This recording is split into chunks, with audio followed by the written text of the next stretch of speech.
रासायनिक खाद व जैविक खाद।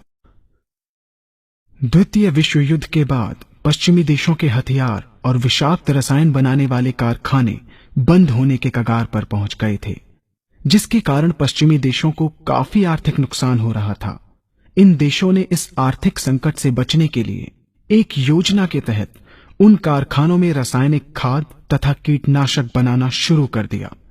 इन रासायनिक खादों व कीटनाशकों के द्वारा कृषि उत्पादन को बढ़ाने की बात कर हरित क्रांति नाम का एक छद्म जाल बुना।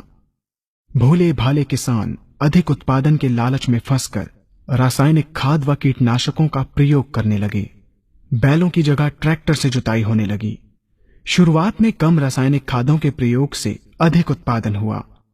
धीरे धीरे रासायनिक खादों के प्रयोग के कारण भूमि की उर्वरा शक्ति क्षीण होने लगी, जिसकी वजह से उत्पादन घटने लगा तथा फसलें कमजोर होने लगी। फसलों के कमजोर होने के कारण उनमें रोग व कीट लगने लगे। रोग व कीटों से फसल की सुरक्षा के लिए और अधिक कीटनाशकों का प्रयोग होने लगा।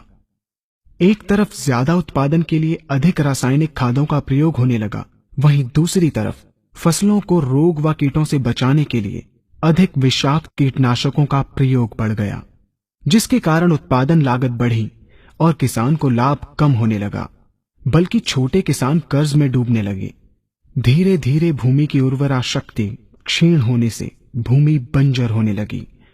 रासायनिक खाद व कीटनाशकों के कारण खाद्यान्न भी विषाक्त हो गए तथा जलवायु भी प्रदूषित हो गई, जिसके कारण मानव पशु पक्षियों के स्वास्थ्य पर प्रतिकूल प्रभाव पड़ा, जिसका परिणाम आपके सामने है। मानव स्वास्थ्य पर रासायनिक खादों के पड़ने वाले प्रभाव को आप ऐसे समझें। जब किसान फसल में रासायनिक खाद डालता है तो रासायनिक खाद में उपस्थित विषाक्त रसायन जल में घुलकर सबसे पहले जल को प्रदूषित कर भूमि के अंदर उपस्थित केचुए व सूक्ष्म जीवाणुओं को मार देता है। ये बात सभी किसान अच्छी तरह से जानते हैं कि केचुए व अन्य सूक्ष्म जीवाणु भूमि की उर्वरा शक्ति को बढ़ाने के लिए अति आवश्यक होते हैं। विषाक्त रसायन के कारण इनकी मृत्यु हो जाने से भूमि की उर्वरा शक्ति नष्ट हो जाती है तथा भूमि कठोर होकर बंजर होने लगती है। रासायनिक खादों के विषाक्त रसायन पानी के माध्यम से अन्य खनिजों के साथ फसल के अंदर पहुंचकर फसलों को विषाक्त बना देते हैं।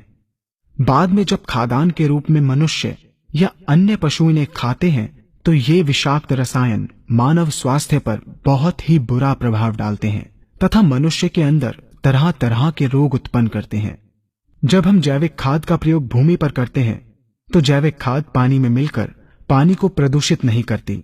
जैविक खाद भूमि के अंदर उपस्थित उर्वरा शक्ति को बढ़ाने वाले जीवाणु तथा केचुओं की संख्या को तीव्रता से बढ़ाती है, जिससे भूमि की उर्वरा शक्ति बढ़ती है तथा भूमि छिद्र युक्त एवं भुरभुरी हो जाती है, जिससे वायु और प्रकाश भूमि के अंदर गहराई तक प्रवेश करते हैं, जिसके कारण भूमि में तापमान एवं आर्द्रता का संतुलन बना रहता है और फसलें मजबूत होती हैं।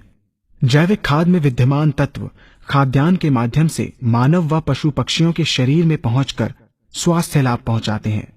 जैविक खादों के प्रयोग से फसलें अच्छी और मजबूत होती हैं, जिसके कारण उन पर रोगों एवं कीटों का ज्यादा प्रभाव नहीं पड़ता।